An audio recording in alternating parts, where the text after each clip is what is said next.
Hello guys, hello friend, nizere ko muri amahoro, nizere ko mumeze neza cyane. So guys, tuyu munsi tugiye kwiga icyo bita HTML block and inline element. Aho tugeze, I think ko niba warakurikiye amasomo yose ukaba wiga neza, I think noneho now is time aho utangira gufiringa icyo bita web development. It's time ngo utangire wumve icyo bita web development. Igihe kirageze none ngo nawe utangire enjoying web development. So that's why uyu munsi iyi ngingo nayizanyemo. Uyu munsi tugiye kureba icyo bita HTML block and inline element. So nukwango, this is the HTML block element and also inline element. So yo turimo okay, katumaze tubirebe. Yes, every HTML element has a default display value.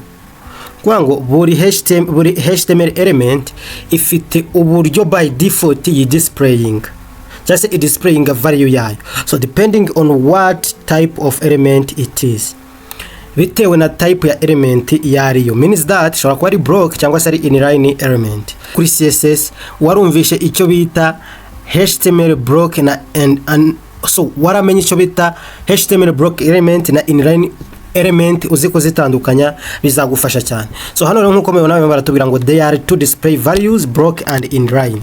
So let's start with block level element. A block level element always start on a new line. So nizera ko iki kintu mucyumvishe, iki kintu iri jambo bari ryo fata gusa, just catch this word only. A block element always start on a new line, and the browser automatically adds some space, a margin before and after the element. So nkwango block level element buri gihe iyo wanditse element iri block, nukuvuga ifata page yose. So nukuvuga cyara kwa ko mfite urugero muri inline element, shaka mfite inline element eshatu zikajya ku murongo umwe, ariko mfite inline element eshatu zijya ku mirongo eshatu. Nizere ko muri kubyumva neza cyane. So automatically browser ihita yadinga ho space and also margin before and after the element. A block level element always takes up the full width available. Nibyo nababwiye ngo bifata page yo, no, I mean width yose kuva kuri left up to right. Na yindi element ijya kuri the same line, ahubwo itifata the next line. So that's why here bari kutubwira ngo a block level element always take up the full width available, stretches out the left and right as far as it can. Nkwango ntwamenya nuko block element ariza element ku buryo ifata the entire width of the page, means from the left to the right, akaba nta yindi element zishobora kujyaho ari ebyiri. So two commonly used block element are paragraph and div. Nkwango block element dufite zibaho nebyiri, ya mbere bayita paragraph, ya kabiri bayita div. So paragraph, the element defines a paragraph in any HTML, and also the div, which is the element defines a division or a section in any HTML document. So the paragraph element is a block level element, and also the div element is a block level element. So for example, dushobora gukoraho dushobora gukoraho practice, ariko mbere yuko tumaze turebe hano here are the block level elements in HTML. Yes, sorry, nari mvuze ko div na paragraph, so nizo zikunze gukoreshwa cyane, ariko hari nukuvuga ngo izi element zose mubona hano ziri block element, ni block element. So ni nyinshi cyane ku buryo okay. So murabona ko address, article, aside, block code izose ni HTML element, canvas, dd cyase description data twarabyize cyane, div twayibonye, description list twarabyize twiga ma list, description data twarayize twiga data, field set ibi byo tuzabyiga imbere, fig caption tuzabyiga, figure, footer, also form, heading 1 up to heading 6, header, hr, list, main, nav, no script, ordered list, paragraph twayibonye, pre element, section element, table element, tfoot element, and ordered list element, and also video element. All of these elements are block element. So urugero kadukore pratique turebe example. Let's say index.html. So title yacu iraba yitwa block and inline html. Okay, katubereke gutyo inline html element. So nidufungurira muri open live server. So nuko mu minsi imbere tugiye kujya tugenda twihuta cyane kuko ntekereza ko tumaze kuba aba professional niba amasomo yose warayakurikiye. So urabona ko block and inline html element title yacu amaze kuhagera. Noneho katu verify za kaduheru. Okay, turi kuri inline, turi kuri block element. Ntabwo turi urebe izi element zose ziri block. So turagenda tugeragezamo zimwe, ariko nawe ugomba gukomeza gukora iki kuzikoresha. So urugero dushobora kuvuga ngo div, let's say head div, so let's say div 1,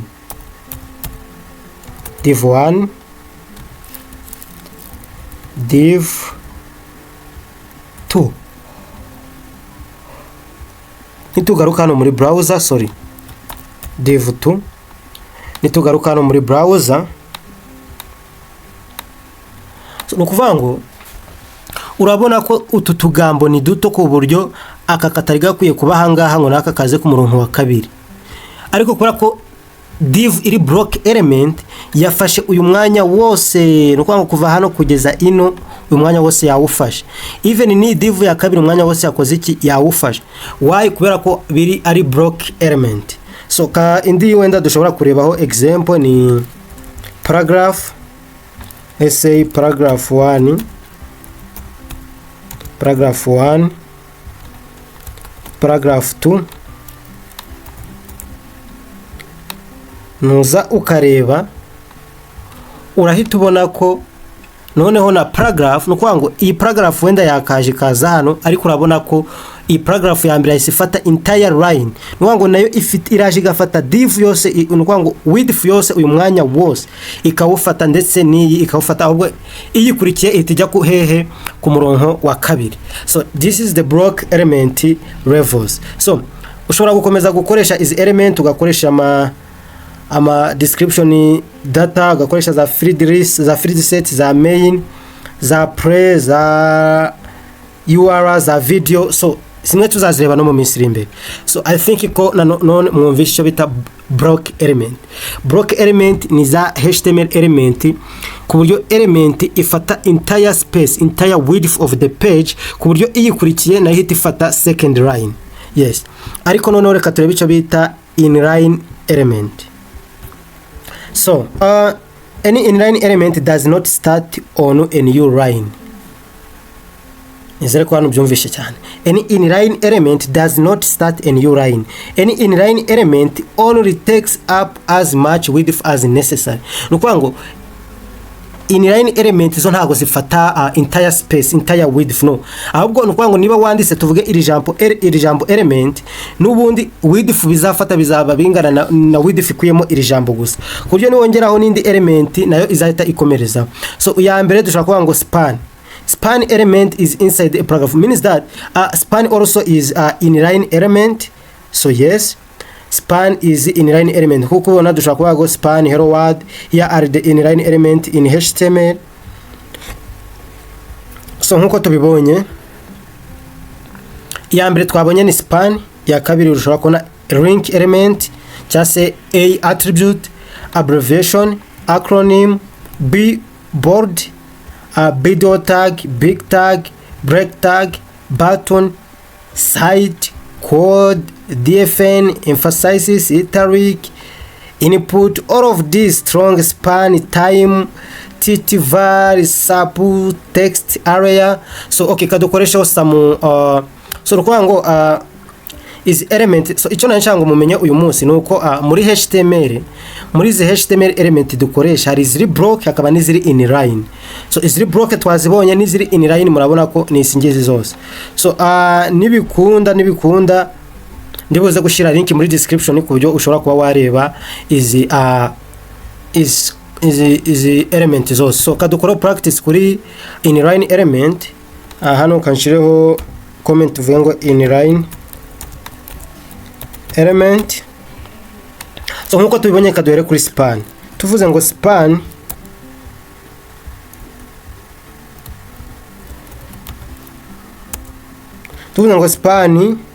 twavuga ngo span 1 tukongera indi span 2. So ninza hano muri browser urabona ko span 1 na span 2 birakurikiranye.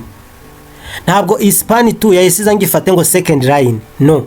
Nukuvuga ngo inline element nukuvuga ngo zo zifata umwanya w'ibyo bifite. Nukuvuga ngo inline element nukuvuga ngo niba dufite iri jambo span n'ubundi width biri bufate irabingana n'umwanya ukuyemo iri jambo. Ni ibyo ngibyo nuko nguko kuko katurebe indi span ni urugero indi inline element. Urugero another inline element twabonye even na ring. Yes, ring twabonye ring. Wenda katuvuge ngo okay, click here. So nituza muri okay, kadushireho n'indi link wenda kadushireho kanda hano. Nitugaruka muri browser, so urabona ko nukuvuga ngo element enye zose zirakurikiranye. Mu gihe hano element enye buri element yayisifata umwanya wayo entire width, ariko hano urabona ko span zacu ebyiri na link zacu ebyiri byose bikiri hehe, bikiri kuri line imwe. So that means ko ushobora kubura uri gukora website ukayoberwa impamvu. So niyo mpamvu icyo ugomba gukora, ugomba kumenya ese ndi gukoresha inline element cyangwa ni block element. So inline element ni nyinshi, dushobora kureba indi like strong. Tukavuga ngo my website. Washiraho n'izindi zose ushaka wazishiraho, ariko nitugaruka urabona ko nayo yiyongeye kuri iyi line n'ubundi. So rero guys, nizeye ko nawe umenye nujya ubona muri website yawe washizemo like ushaka kubikurikiranya gutya, ushaka kurikiranya paragraph zawe gutya ukabona byanze. So mu gihe tutaramenya, mu gihe utarakoresha CSS, utaragira ubumenyi bwinshi kuri CSS, ugomba guhita umenya ngo ese ndakoresha inline cyangwa ndakoresha block element level. So nazo ni ugomba kumenya izira element zose. Izi element zose ugomba kuzimenya. So even na buttons, ama buttons nayo ni inline element. Dushobora gukora button wenda click 1, tugakora button ya kabiri wenda tukayigira click 2. Urabona ko nitugaruka n'ubundi hehe muri browser yacu element zigera mu 1 2 3 4 5 6 7 8 zose ziracyari hehe kuri line imwe. Keretse ubihaye ikintu kinini ku buryo biri buze kugera ino bigafata iki indi line. So icyo bita rero inline element ntago zifata entire space cyangwa se entire width, ahubwo zo zifata umwanya, nuko umwanya uri bukenerwe. Nuko niba umwanya uri bukenerwa abungana gutya niwo button iri bufate wonyine. Mu gihe kuri div cyangwa se paragraph cyangwa se n'izindi za video twagiye tubona ziri block element, ho bahita element imwe ihita ifata entire width of the page. So guys, nizere ko nawe ushobora kuba wamenya gutandukanya block element na inline element. So the div element is often used as a container for other HTML element. So icyo mwamenya nuko nyine div cyase division ni element ikoreshwa iyo ugiye gushiramo ibindi bintu byinshi, right? Yes. Ikindi, div element has no required attribute but style, class and id are common. So nkuko twabyize rero twize icyo bita id attribute also class attribute. So ushobora kuzikoresha kuri id yacu bitewe n'icyo ugiye gukora. Ushobora kuba ugiye ku accessinga div id cyangwa se ugiye kuyiselectinga, kuyistylinga, ushobora gushiraho style cyangwa se class cyangwa se id. So ikindi, when used together with CSS, the div element can be used to style block of content. So ibi byose ni za element twagiye tubona in example, aho urimo kubona ko hano div twayihaye style background color black, tuhereza color white and then also padding ya 20 pixel. Mimbere muri div dushiramo heading 2, dushiramo paragraph. Hano nyine barimo kutubwira ko div ishobora gucontain, ni container, ni division, ni container ishobora gucontaininga izindi element. So span element is any inline, twabonye container used to mark up a part of a text or a part of document. So the span element has no required attribute, but style, class and id are common. So iyi span nayo ni element ushobora gushiramo ibindi bintu ariko biri inline. Ako urugero reka turebe hano, sibyo? Iyi span yacu tuyishizemo paragraph ebyiri, ka tugerageze turebe. Paragraph 1, hano nkongera indi paragraph ya kabiri,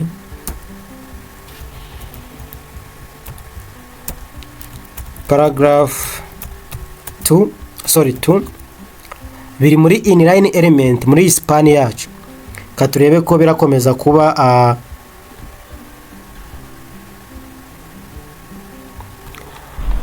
urabona ko bikomeje n'ubundi kuba hehe inline.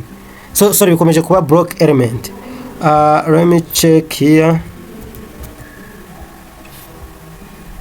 back here, still. So inline element ari inline element n'ubundi keretse. So ndibuze turi kurangiza iri somo, ndibuze kubereka uburyo ushobora gukoresha CSS ukabihindura. Turimo turareba icyo bita span ko ari element iri inline, ikindi ko ari container ishobora kuba yakoreshwa mu gice cya text cyangwa se document. Ikindi span element has no required attribute, nayo ushobora kuyikoreshaho icyo bita style, class and id. So when used together with CSS, the span element can be used to style a part of text. So nubibona neza urabona ko muri paragraph twashizemo span, tuhereza style ifite color ya blue na font weight ya bold. Yes, span ishobora gukoreshwa ahantu hose. So icyo twareba, ibyo twize uyu munsi in summary, there are two primary display values. So izo display values, ya mbere ni block, ya kabiri kaba inline. So a block level element always start on a new line and takes up the full width available.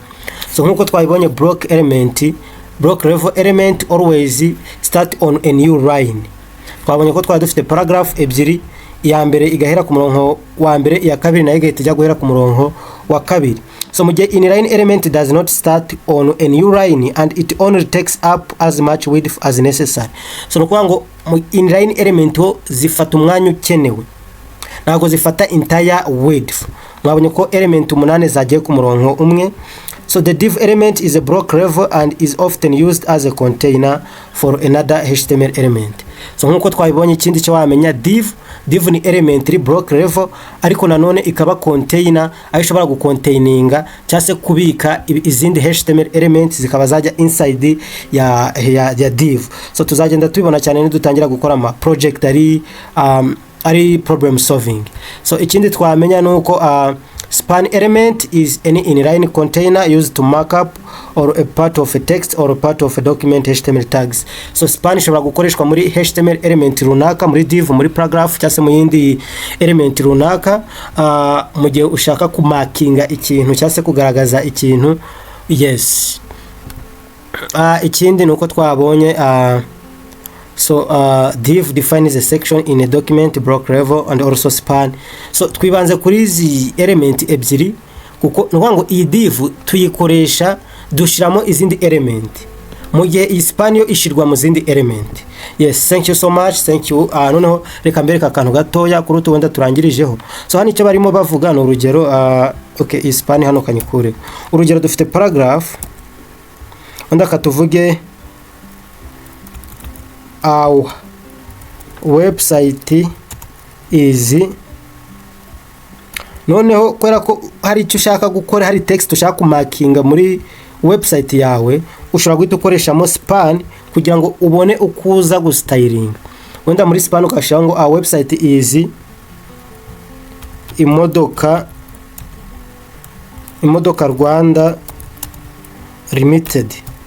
So nituza gustylinga hano, dushobora guhita tuza tugastylinga, nukuvuga ngo okay, kanze kubitandukanya nibi byo hasi kugira ngo bitaza kubajijisha. So nukuvuga ngo dufite paragraph, okay, naha kambigire gutya. Now I think ko mushobora kubibona neza cyane. Dufite paragraph irimo our website is imodoka Rwanda limited. So ariko imodoka Rwanda limited twabishize hehe? Muri span.